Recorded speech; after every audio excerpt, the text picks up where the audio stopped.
Yeah. Can you see my screen? Is my screen visible? Yes. Okay.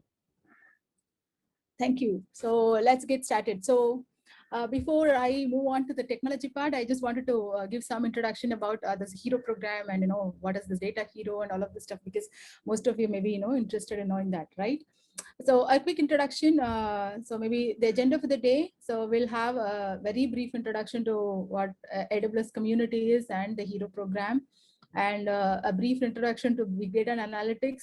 Suman has already covered everything, so it is going to be a repeat. So I'll just spend 5 minutes giving a brief introduction, and then we'll have a demo.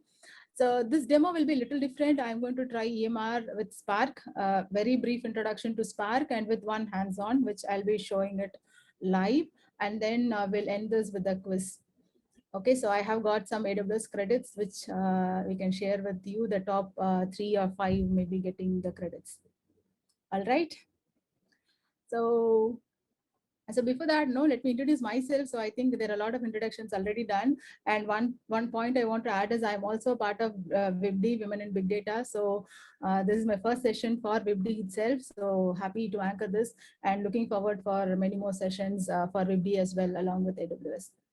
And thank you for hosting me, Aditi and others. Thank you. Okay, so what is AWS community? So maybe I should close this. Right. So AWS community, right? It is formed by cloud enthusiasts running communities. So this is not Amazon or AWS employees. This is more of people from the community forming groups and sharing knowledge among the community. So this is a knowledge sharing community where we do for the benefit of learning as well as sharing. Okay, and okay. So there are around 400 plus. This data is as of September 2020. So this numbers could have increased after that, but I'm just showing you the data as of last year. So there are around 400 plus AWS focused user groups globally, and this is completely volunteer driven, and there is no criteria for joining the community. It has people from colleges, freshers, architects, and entrepreneurs, CXO. So the purpose of community is just to share your knowledge and just learn and share. Okay, so there are a lot of communities. So anybody who has interest in learning AWS platform or AWS services, please feel you can just join and start contributing to the communities. And from AWS user group in India, we started the first ever user group in Bangalore in 2011. And right now, I think there are 20 plus communities, user groups in India. So, and we have crossed 40K members in India. So if you are interested in joining any of the communities, please feel free to find your nearest AWS user group, and you can start being part of our AWS user groups as well. Okay, so yeah, so what is this HERO program, right? So AWS HERO program is more for recognizing people who are contributing more to the community. So they identify professionals who are experts who share knowledge with the community, and and it creates an impact to this community as well, right? So knowledge sharing is not just focusing on sessions, but it also has a lot of other means. So you can write blogs, you can write forums and mentorship, hackathon, workshop, and there are a lot of ways you can impart your knowledge that you have gained with your personal experience. So right now there are 13 AWS heroes in India. So Satya is not listed under India right now, but including him, it is 14. So there are 6 community heroes and 7 category heroes. So community heroes are people who are part of community. They focus more on the community-wide knowledge sharing sessions, and they organize user groups and organize sessions. And there is another group called category heroes, where people are recognized for their contribution towards a particular technology. So in India, we have heroes from serverless domain, machine learning, container, data. So there are right now 7 heroes within India. And for becoming a hero, there is no prerequisite, there is no basic qualification. So Jayesh here, right, he just passed out of college last year, but he was a machine learning hero when he was in college itself. So all it matters is your enthusiasm to share your knowledge and learn from the community. Okay. So what do you get when you are part of the community? So one, okay, sorry, I just wanted to check if there are any questions for me. Okay, so one, you get opportunities to share your knowledge, and two, you get opportunities to learn from experts. You get opportunities to have a lot of preview talks from AWS. So when the services are released, you will have a lot more opportunities to play with the services. And we also get opportunities to be part of reInvent program. So these are some of the pictures we took from the reInvent program 2019, where we had the opportunity to meet Von Vogels in Las Vegas. And there are some pictures where we had a lot of community sessions as well. Okay. So that's it. I wanted to give a brief introduction on what is this HERO program and what do you do as part of community. So hope this covers. If you have any questions, yeah, feel free to post it on the chat. Before I move on to the technology, but I just wanted to cover this, and then maybe we can get started with the technology part. Okay.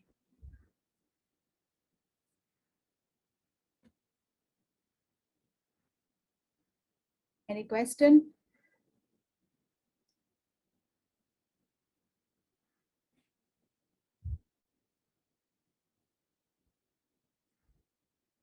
Okay. So hope everybody is clear. So I'll move on to the technology side of things. So today I'll quickly talk about big data analytics. I think Suman covered everything. So a very quick introduction, and then maybe I'll spend some time with the demo. Okay. So what is big data? Big data is characterized by 5 V's. So the first V is the volume. So you should have at least volume in GBs, 500 GBs or petabytes to qualify for your big data analytics services. Lesser volume of data may not give you meaningful insights. Okay, so you should have volume. And the second B is the velocity. So you should have a continuous flow of data. Okay, you cannot have a static data. So if you have data of 2015, I don't think it is going to have any meaningful insight for the current situation, right? So there should be a data inflow at a continuous pace. Okay, you should get data at some frequency. It can be daily or weekly or every hour or minute, but there should be some change in data. And then variety. So you should also get data from different sources, because a data flow may be impacted by multiple factors, right? So your weather or your maybe if you are very close to a cricket stadium, then maybe the events that's happening in your social geographical area. So all of these may have an impact on your business. So it's better to get data from different sources that may impact your business. Okay, so that is the variety. So have data from different sources. And veracity is the accuracy of the data. So any data that is not accurate is a waste data, right? You need not have, the data is not going to give you any right meaningful insights, right? So the fourth V is your veracity, which is your accuracy of the data. The data should be accurate. And the last V is the value. So the data that you're storing should help you with some business value, right? There should be some dollar value. So because you are going to spend some amount storing your data, and you are going to store huge data, so there could be some cost associated with that. So you should be able to derive some value with the storage. If you're not deriving any value, then storing that data is not going to help you by any ways, right? So these are the 5 V's of big data. So you have volume, velocity, variety, veracity, and value. Okay. And from a data perspective, I think Suman covered this in the first session itself. So you can have 3 different types of data, right?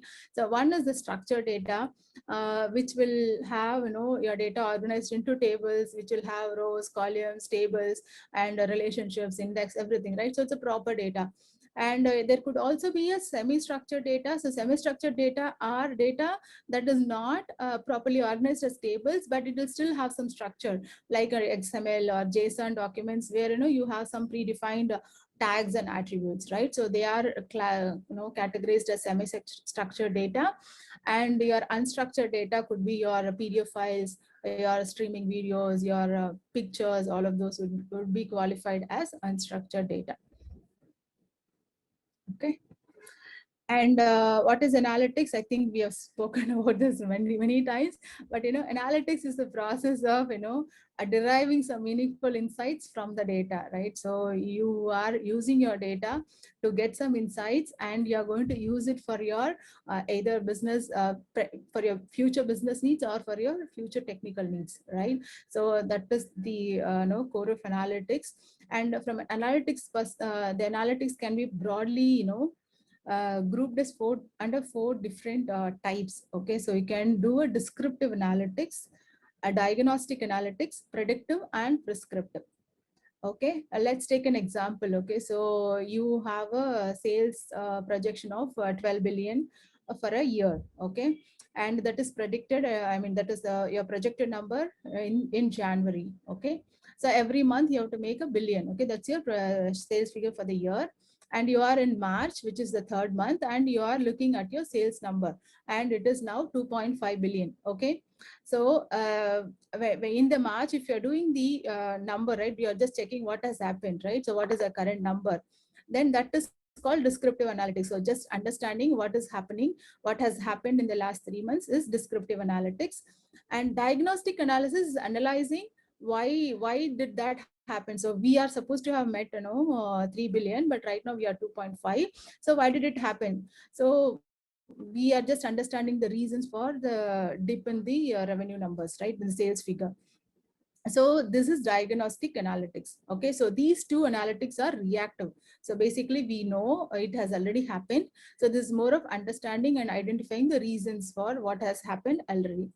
The other two analytics are predictive and prescriptive, where you will have, it is more of proactive. So we are in March, and now we are going to say what will be your projected number for the December with the current run rate. If there is no change, then we are making 2.5 billion in 3 months, then it is going to be 10 billion by end of this year. So that is predictive. So it's more of you're predicting your sales number. So that is called predictive analytics, right? So this is proactive, so there's nothing to do with what has happened already. And the last one is prescriptive analytics. Prescriptive analytics is giving some corrective measure to bring the target back online. Okay, so what are the areas that we have failed, that we have to focus, is what will be part of your prescriptive analytics. For example, due to this pandemic, there could be a lot of reasons, that a business has come down. So this prescriptive analytics should give more of, the different ways how they can improve their businesses, or, it is more of, giving you directions on how to match the sales number that you have projected. Okay, so these are the 4 different type of analytics. So the last 2 will be more of ML models. So you'll be using machine learning, and the first 2 could be, you'll be using the batch analytics and streaming analytics to understand your data patterns. Okay. Okay, so we covered this. So batch analytics, so it collects data over a window, and then it is fed into the analytics process. So for batch analytics, we typically use Glue, EMR, Athena, so DMS. So all of these will be used for batch analytics.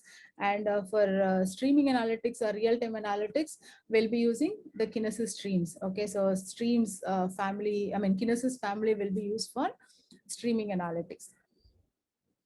Okay. So hope everybody is clear until this part. Maybe I'll just check if there are questions. Otherwise, I'll just move on to the next part.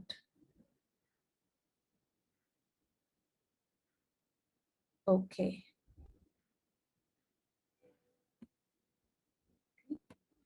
So this is the typical AWS ecosystem for your big data analytics solution. Okay.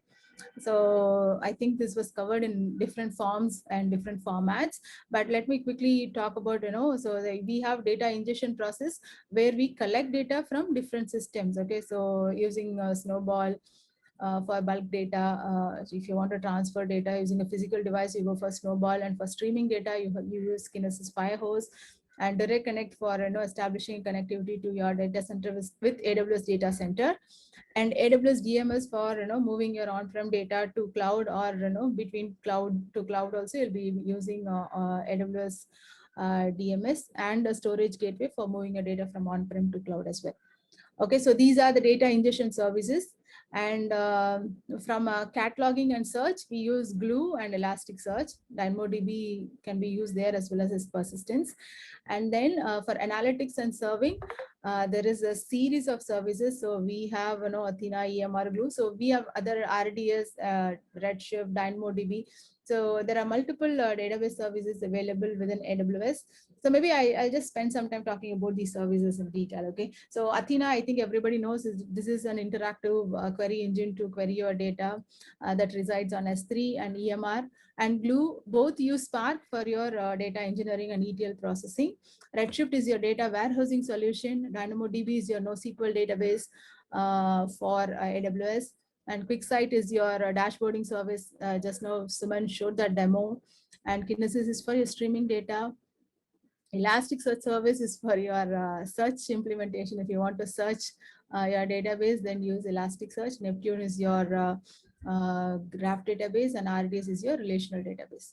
So there are different AWS services. So based on your needs, we have to pick and choose the right set of services that can be used for our requirements. And from a management and security perspective, we have KMS. This is a key management service for security. IAM is for role-based access. CloudTrail and CloudWatch are for your logging service and your auditing services. And the central part of this entire big data analytics system is going to be your S3. Right, so S3 is your object storage, where you'll be storing data, you'll be retrieving data, processing data. So everything will happen through S3, and the final data will be persisted either in S3 or in the databases. Okay, so this is a typical ecosystem for any big data system. So when we do a real-time implementation, we'll be using a mix and match of these services. But for the demo today, I'm going to use only a part of the services. So we are going to use EMR for processing the data from S3, and we are going to persist the data into Redshift. Okay, and this Glue and Athena are just for a verification purpose. So I'm just going to query S3 and just show how the data is there in S3. But the core of the implementation is going to be on AWS EMR, and I'll also show how to persist the data into Redshift. So these are the things that I'll be covering as part of the demo. Okay, any question? No question? Okay. Maybe I think we should have, we should break for 5 minutes, right? I want to have some feedback. So maybe we'll just stop for some time, and then I'll just want everybody. So is everybody clear with the concepts that I've covered? Maybe you can just type yes or no, or if you want me to, because next time I'm going to talk about Spark, which may be a little different from what we have covered so far. So are there any questions?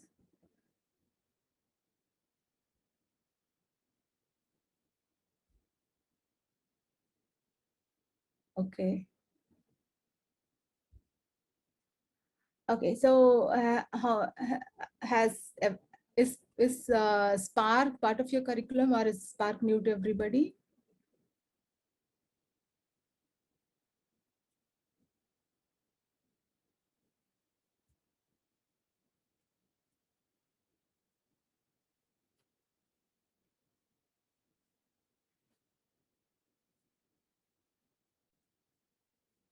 Okay. I think it would be new, Shri. So maybe you may like to give a small introduction because it might be a little overwhelming, Yeah, that is the reason I was asking, Suman. Yeah, maybe okay, that's good. Yeah, I'm just going to give a very basic code only. So I'm going to share that code also with all of you. So you'll also be able to try that out. But I just wanted to check if so far it is quite okay, because and if you are with me and if I am with you, then I think I can proceed. Okay. And Sumin, yeah, if you want to drop, please feel free. Okay, I think you said you have a meeting at 5, right? I'll move on to my Spark. Yeah, sure. Thank you. Thanks. Thank you. All right. So hope you can see my screen, right? Yeah. Yeah. Okay, thank you. So, so we have 1 hour, so I have a lot of time. Maybe I'll just spend some time on Spark. Okay. So let's take one very simple example. Okay, I just wanted to say, what is distributed computing before I move on to Hadoop or Spark, right? So you have a task. Okay, you have a task where you have to count the number of words in a paper. Okay, so you have 100 sheets, and you are tasked with counting the number of words in each sheet. Okay, this is the manual task. Don't worry about programming. Okay, this is a manual thing. And if you allocate each paper, right, assume it will take 30 minutes, right?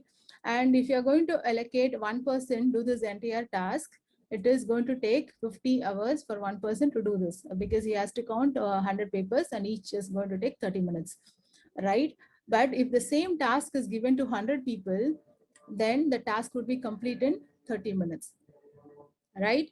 So this is a distributed computing in very, very simple terms. Okay, so what we are trying to do is we are going to split the task into multiple executors and let the executors run the task, and we'll have one driver or master, right, who will consolidate the results, and it will be shared with the client. Okay, so whomever is requesting.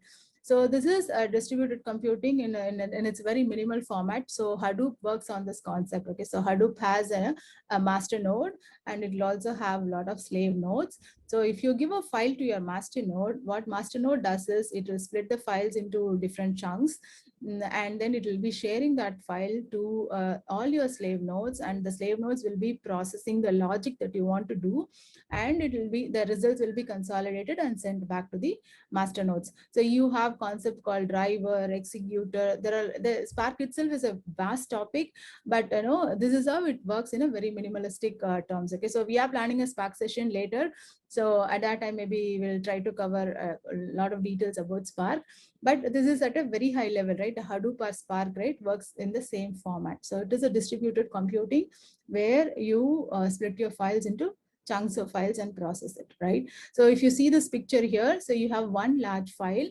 So this large file will be split into multiple small files, and it will be sent to the EMR cluster, and EMR cluster will be processing the file with the same logic. So we'll be submitting a job in case if you want to do some aggregation, if you want to do some mapping, then the same job will be run on all small files, and then it will be aggregated or shuffled or consolidated, and then we'll be getting back the results. Okay, that this is a very fast engine for processing big data, because you are distributing it across multiple nodes and clusters. And the difference between Hadoop and Spark is, Hadoop is IO. Okay, so every file is written back written back to HDFS in Hadoop. Okay, so Hadoop is more of, it will write as files. Okay, but Spark is in memory processing.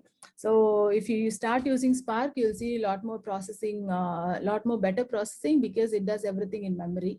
And Spark supports both batch and streaming, and you can write code in Python and Scala. Okay. So this is it. This is at a minimal introduction to Spark. Okay. So what is EMR?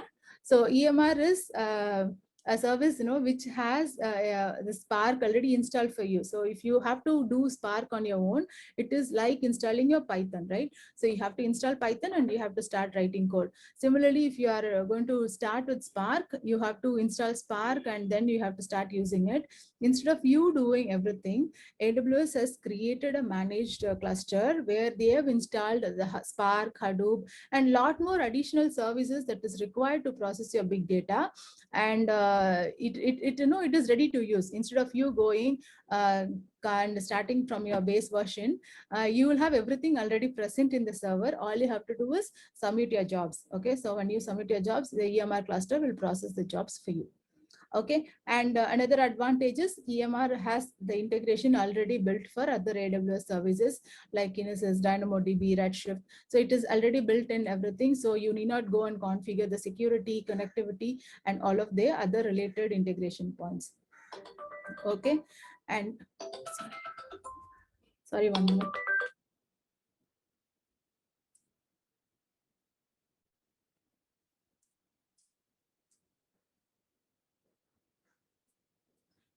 Okay. And you can also use the advantage of spot instances. So spot instances come with lower reduced cost. So this will also help us reduce your EMR costing. Okay. So best practices when you are using EMR to process your data. So always partition the data. I think Suman just mentioned about data partitioning, right? You have to 1 minute. I'm sorry, 1 minute.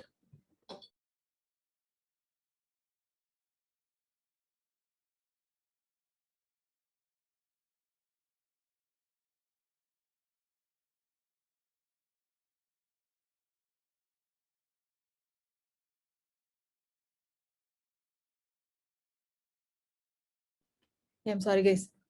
Okay, so what are the performance boosters when you use your EMR?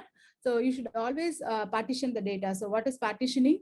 You have to group your data based on some grouping, right? It can be time based or it can be, user based. There are a lot of other, you have to define your partitioning strategy, right? How you want to group your data.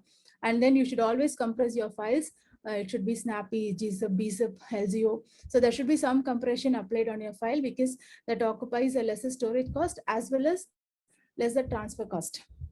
Okay, and the next thing is you should right size the data file.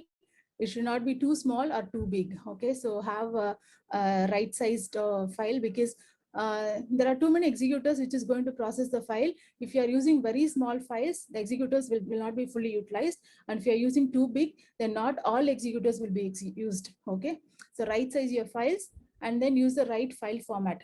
So the Spark-A, Avro, ORC are all different types of files. So using CSV or text file versus Spark-A or Avro will give you better performance. So always use Spark-A or Avro, which is all columnar or compressed files. Okay, and then you have to right size your EMR cluster. So EMR cluster should have the right number of masters and slaves. For example, if you have only 2 chunks of file and if you provision 10 nodes, then not all your nodes are going to be used, right? So you should know what is your input file requirements, and you should have the right number of servers provisioned for your EMR. Okay, so EMR is not a managed service, right? So you have to configure your server, you have to configure the number of instances you need for your processing, but you need not install your Spark or Hadoop. It comes by default, but when you have for sizing and for configuring your server, you have to do your own configuration. Okay. Okay. So now maybe let me start with the demo. Let me know if you can see my screen. Is my screen?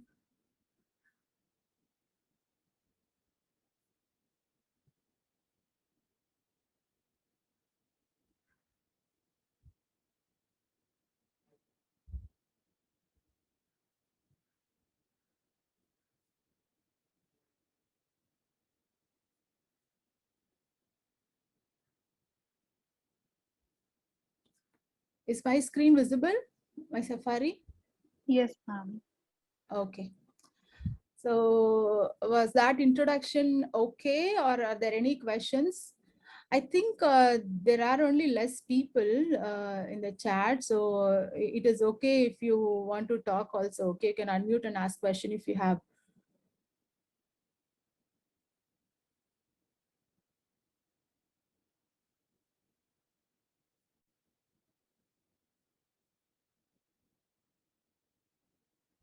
Or not everybody can talk, is it?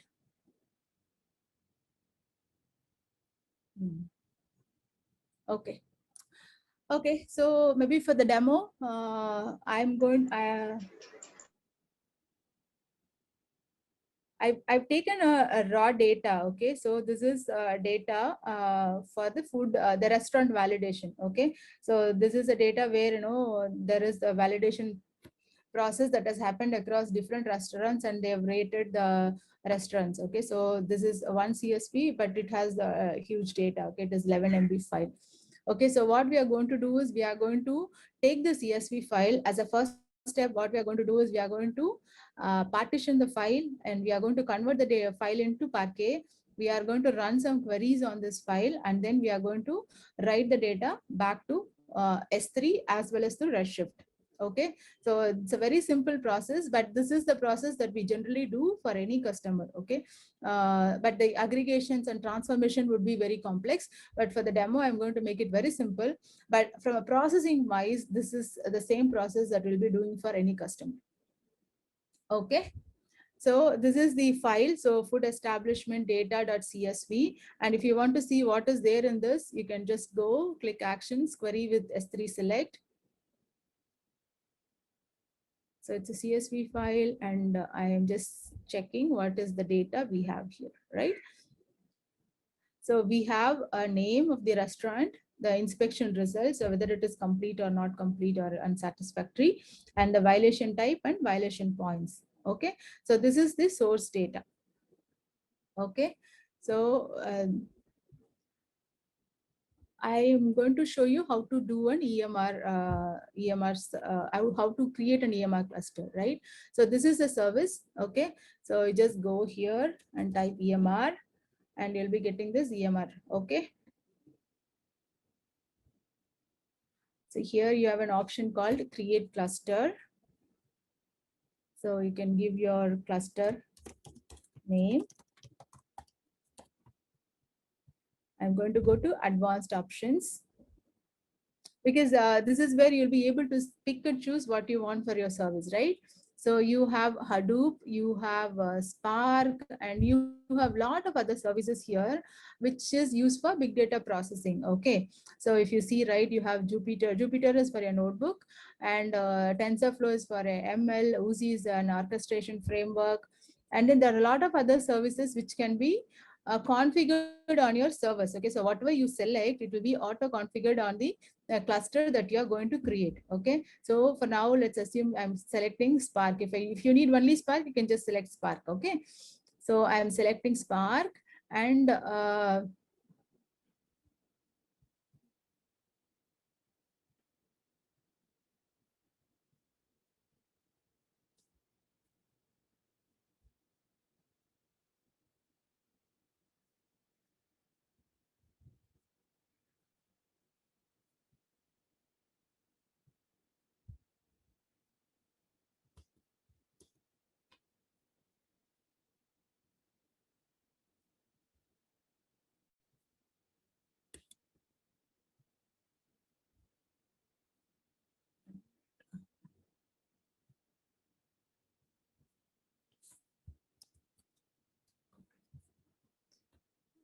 next. And you can select the number of nodes you want. Okay, so for example, if you want multiple cores, right, multiple slaves, then you can select the number of slaves you want. Okay, for now we can go with 1 or 2. Okay, maybe one instance or 2 instances. And this is the master. So master is one that is going to just coordinate, right? So slave is the one which is going to do the actual job. Okay, and then I'm going to have one master, one slave. And without the slave also you can configure. Core is a slave. Your master will be both core and slave and master. Okay, so you can select that also for a minimal file processing. And then you can name your cluster here, test cluster, and next, and create cluster.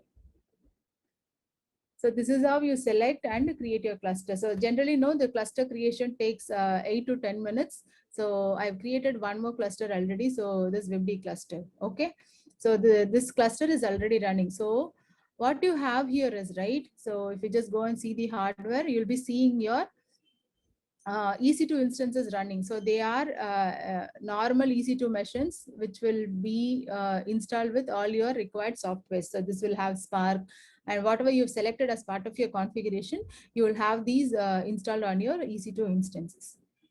Okay, So now your cluster is ready. We have to write the code. So for writing the code, what you do is you can do either interactively using a notebook, or you can do a Spark shell submit. Okay, you can do a shell script.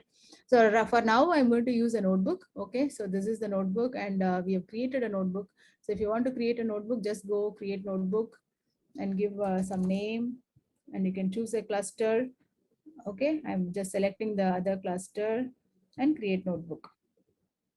So it will create a notebook for you. Okay, and I've attached this to my running cluster, and when you open the Jupyter,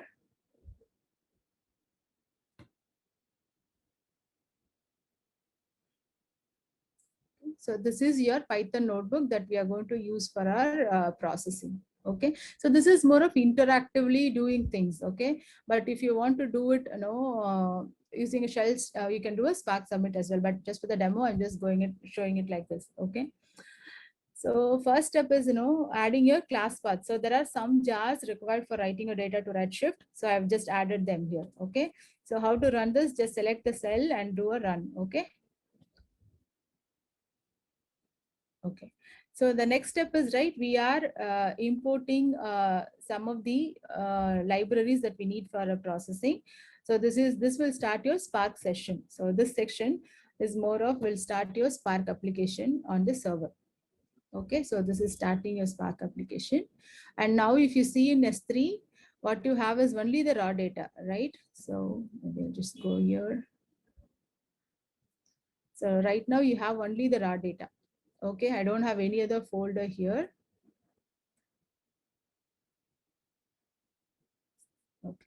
Now, if you see, you have started your Spark. So it has said that your Spark is started, right? Spark session available as Spark.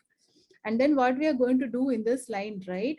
You are going to read the CSV file. So this is our CSV file, right? It is in this path. We are going to read this CSV file, and we are going to partition the data using violation type, and we are converting it to Parquet. So this one line will do a conversion to Parquet, as well as it will partition by this column. Okay, so violation type is one of the columns in your data. All right. So when I run this, what it will do is it will do both. Okay, first step is reading your CSV file. Second step is doing a partition as well as converting it to a Parquet, and it will write into this folder Parquet data hyphen food data. Okay, so if you just after this step, we just go here and do a refresh. You'll be seeing your Parquet data. Okay, and inside that food data, and then your data is partitioned by your violation type. So there are 3 violation types. One is blue, red, and one other one is null. Okay, so that's the reason you're seeing only 3 partitions here. Okay. And then what we are doing here is we are loading that food data, Parquet formatted data, and we are creating a table out of it. Okay, so what Spark does is, right, it will load your data and create a table. Okay, it will render your table, it will render your file data as a table data, on top of which you'll be able to run regular queries. Okay, so what we are doing is whatever file we have generated as Parquet data here, we are loading it as a data frame. You are creating a table on top of it, restaurants underscore data, and you are doing a count star of the data. Okay, so this is typically a normal SQL statement, right? Select count star from restaurant data is a typical select statement, which you will be able to run on a file in S3. Okay, so especially when you have here, it is only 266K, right? But real time, you'll be having millions and millions of data. So the same process you can apply even there. Okay, so you'll be able to read the data. This is a folder. Okay, I'm not giving a file, right? So in n number of folders, you'll be able to create a table, and you'll be able to run queries on top of the data. So here, if you see, you have got 266 million, and I'm just selecting some first 5 records, just to see if the data is there. Okay. And now this is a table, right? So we'll be able to run any normal query. So now I'm just selecting, right, spark.sql, select name and count star as total rate violation from the table where condition group by order by. So a typical SQL statement you'll be able to execute, and then that result is what I'm showing here.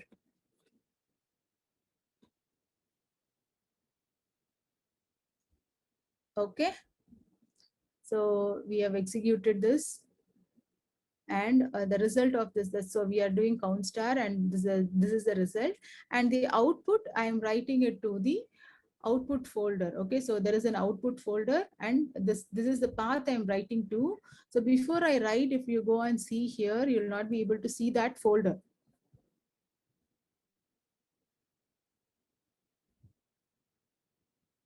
Is it so slow?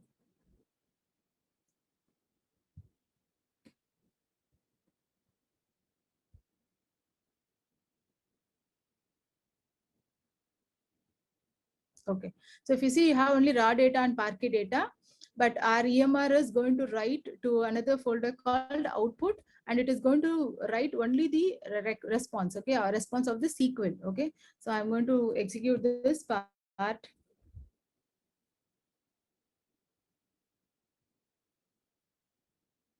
And if you go and refresh it here, you'll be seeing the output folder, right? So under output, I have written the output file as another Parquet file. Okay, so Snap is the compression and Parquet is the type of the file. Okay, so similarly, I'm also writing another file for green records. Okay, just go there, output, and now we have got another folder called top green. So any typical transformation, if you want to do with EMR, you will be able to do this. And if you have multiple files, multiple joins, multiple lookups, all you have to do is load different files into different data frames, and everything will be a separate table, and you can do normal joins as you would do in a typical RDBMS database. Okay, so here I've used only one file, but typically, we'll be getting multiple files. Okay, so now what we have done is we have loaded the file, we have converted it into Parquet, and we have partitioned it, and we have run some query, and we have stored the file into S3. So typically, right, you can just go.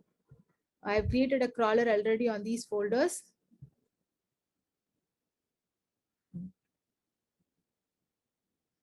So I've created a crawler for all three folders. So I have got raw data, Parquet data, and output data. And this crawler is already created. So what I'm going to do is I'm going to run this crawler.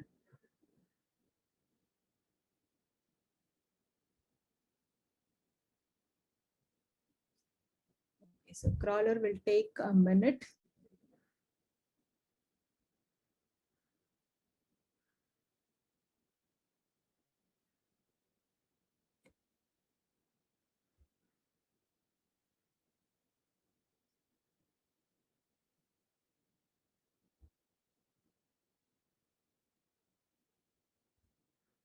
So one thing I wanted to tell you, right, is the same program, whatever you're writing here, you'll be able to reuse in Glue also.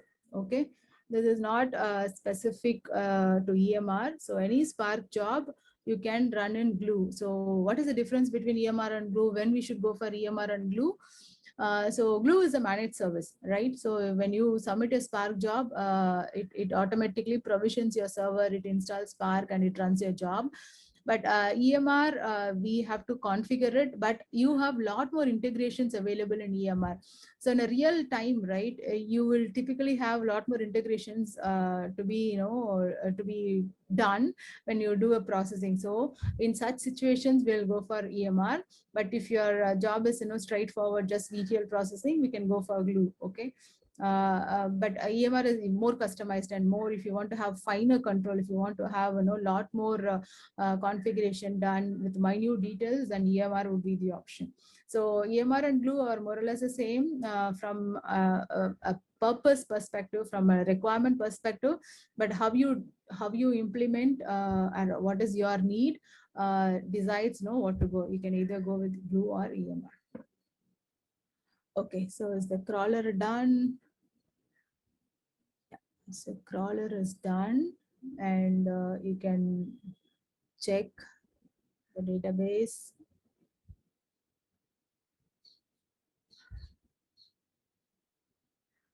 So you'll be able to see all the data. Okay, so raw data, violations, So whatever data you created now, you'll be able to see in Athena. If you want to have a very quick look at what has happened to your data, or if you want to query from here, you'll be able to do it, okay? And one final step I wanted to show as part of the demo is how to process the final data into Redshift. Okay, so if you want to save, so right now what we have done is after we executed the SQL, we stored the data into S3 again, right? So this restaurant write.parquet to an S3 location will write it. But what if you want to write it to a Redshift database, right? So for writing it to Redshift database, this is the format. So this is what Spark syntax is, right? So you have to give a JDBC and you need a driver. Okay, so this driver is available only in this jar files. Okay, that's why I have given this configuration. So these jar files, I have the driver configurations. Okay, so you need these jar files. And then this is the table. So I have top green as one table and top red violation as second table. And I've given the configurations. So I'll show the Redshift. So this is my Redshift. So here I've got two tables, so top green and top red. And maybe if you want, I can drop this table.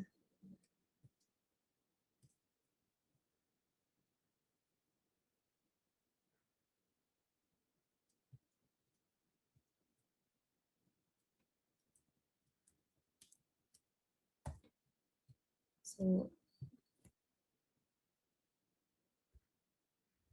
we have dropped both the tables. Right now there are no tables. So I'm going to create a table and write the data to this table. Okay. So this table is created. If you see, there is a name and a total green column.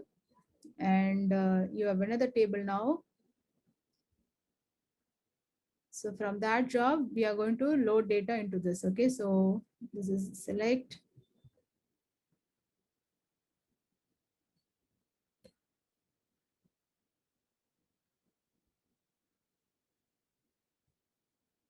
There are 0 records.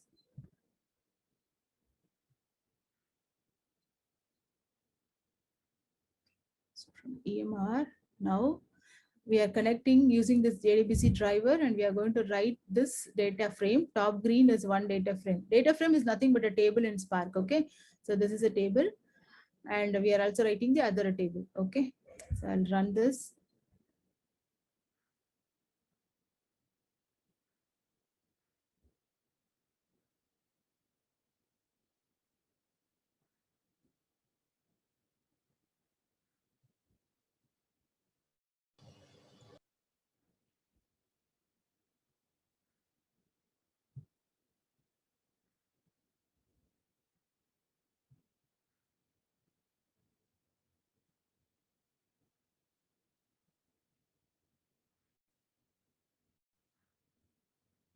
Yeah.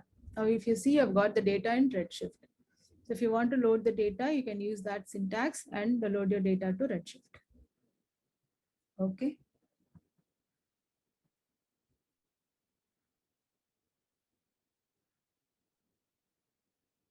Yeah. Okay. So details of how Spark processes and how it defines, maybe we'll cover it in another session. But I know this is what I wanted to cover. How do you typically use Spark? And maybe I can share this Python notebook with the organizers, and you can get it from them. Okay. So if you want to do some samples, you can play around with this. Okay. Any question?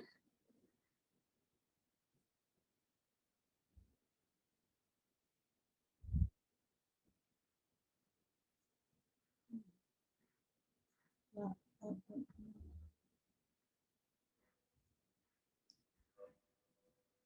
Okay, so Nikita, so raw data, you can get it from Kaggle, or this is again available. Whatever data I'm using is available on AWS service only. Okay, so I can share the link. Okay, so maybe I'll try to get the link for you.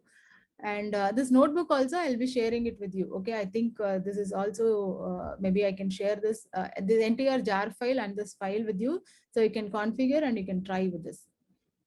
Okay, this is very simple. A Spark architecture by itself may be complex, but when you start implementing it, I think you can understand the concepts very easily. It is very straightforward. Okay, so how it splits and how it merges is what we need to understand. Okay.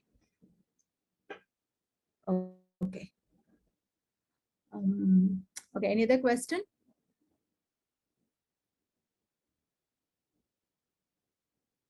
Okay, so how many people are there now? How many participants do we have?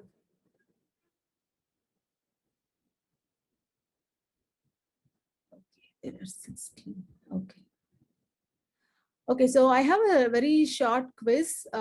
Maybe we can take it up, and maybe the top three, I'll be sharing some AWS credits which you can use for trying AWS services. Okay. So maybe I'll share the link 1 minute. But if there are questions, maybe we can spend another 10 minutes with the questions, and then I can share the quiz link if that is okay.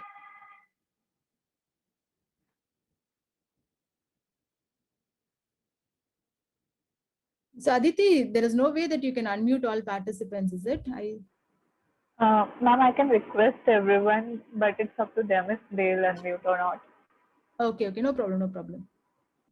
If there are questions, instead of typing, you can ask me directly. Maybe I'll maybe next 5 minutes we'll try to answer the question, and then maybe I'll open up the quiz. If there are no questions, I'm okay.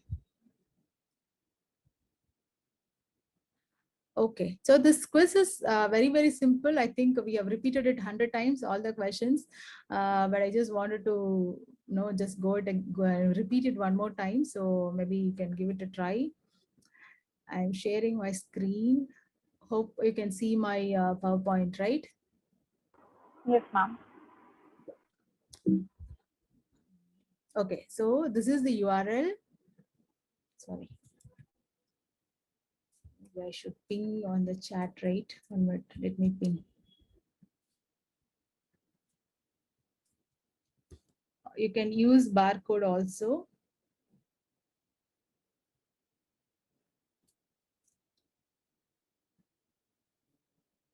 Okay.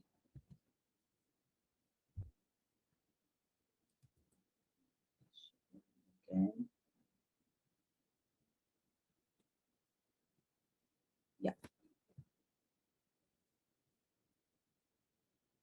So register with an email and a valid phone number.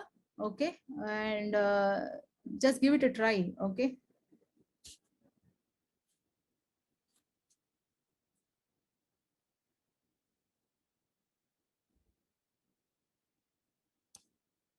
Hope everybody got the link, right?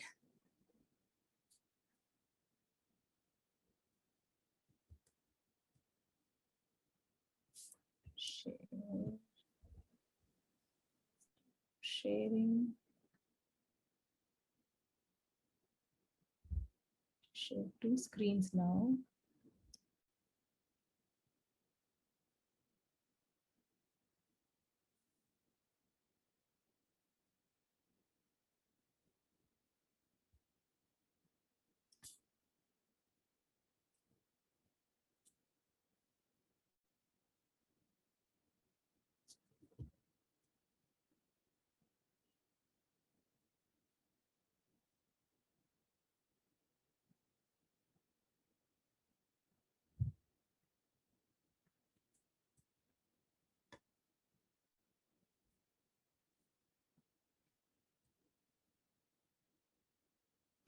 Okay.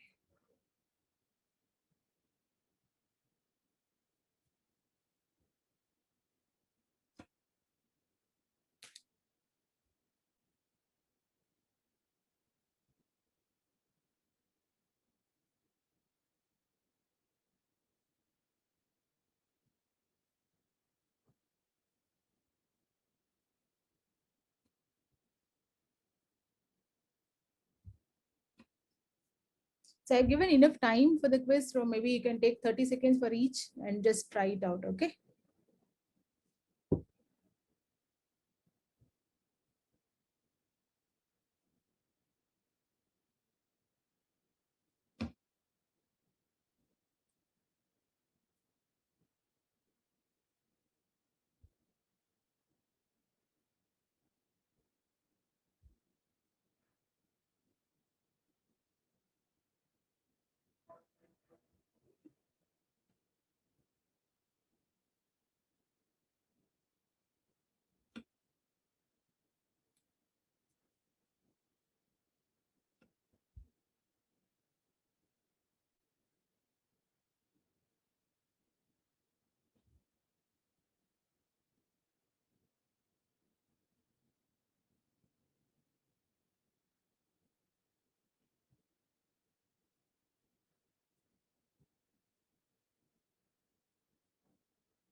Is the link accessible or do you have any problem accessing the link?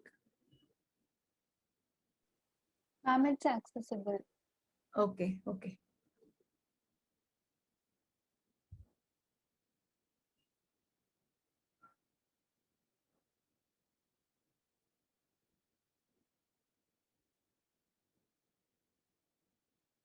Okay, so maybe while you take this, I'll try to get the files for you.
So this link will have the access to the source data, but the file is little different. Okay, so I'll give you the file. Okay.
So basically, you have to place these two jars in some S3 folder, and then you have to update the file here.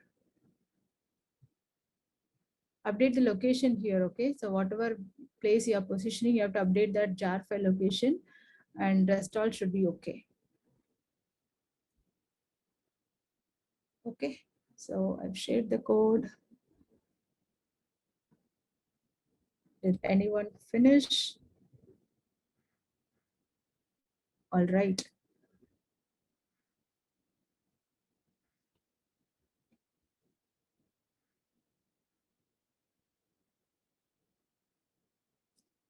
Okay, so maybe I'll try once and we'll just finish it off. Okay, we'll finish up the session. I'll just give the answers.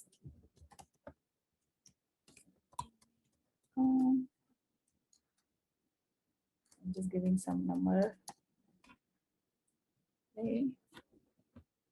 Okay. So serverless function orchestrator. So orchestrator is a step function. Okay, so I think this was covered in the first session. So step function does it. Okay, so you can do the orchestration using step functions. Dashboards, I think we covered it today. It's QuickSight. Okay, not a best practice. You should not use very big files or very small files. So you should always partition data, compress the data, and use the right file format, but you should not be using a very big or very small files. Interactive query service, Athena. And so this is a glue crawler, right? Connect to S3, extract the schema, and populate the data, right? So this is glue crawler. And type of storage, S3 is object storage. And streaming data, I think we covered this 100 times. It's Kinesis. A fast, simple, effective data warehousing solution in AWS is Redshift. RDS is RDBMS. Neptune is Graph, and DynamoDB is NoSQL. Serverless compute service is Lambda. EC2 is not serverless.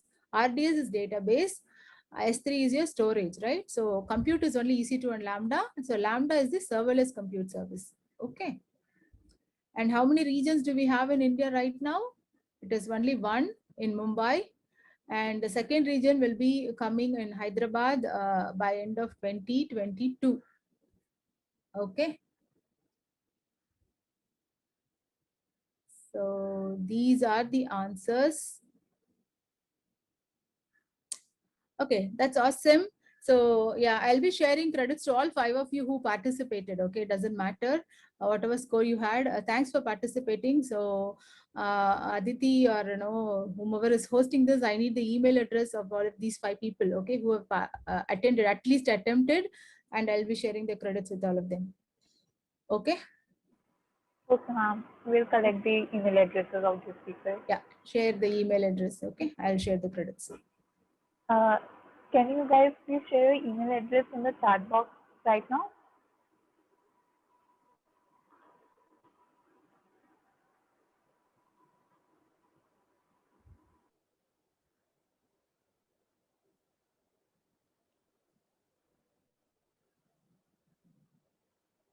I'm okay. You can collect and send it to me. That's okay. Okay. Yes, ma'am. Ma'am, today's session was really great. We learned so much from both of you, Suman sir and you, that about Spark and game development. Thank you so much for sparing your time to talk to us and enlighten us. And I would also like to thank the co-directors of Women in Big Data India for arranging this talk and providing us with the opportunity of hosting this talk. Ankita, can you please share the feedback form in the chat box? Thank you so much, ma'am. Thank you. Thank you so much, ma'am. Yeah, just send me that email. Okay. Thank you so much, ma'am. It was a really great session. Thank you. Thank you, ma'am. Thank you.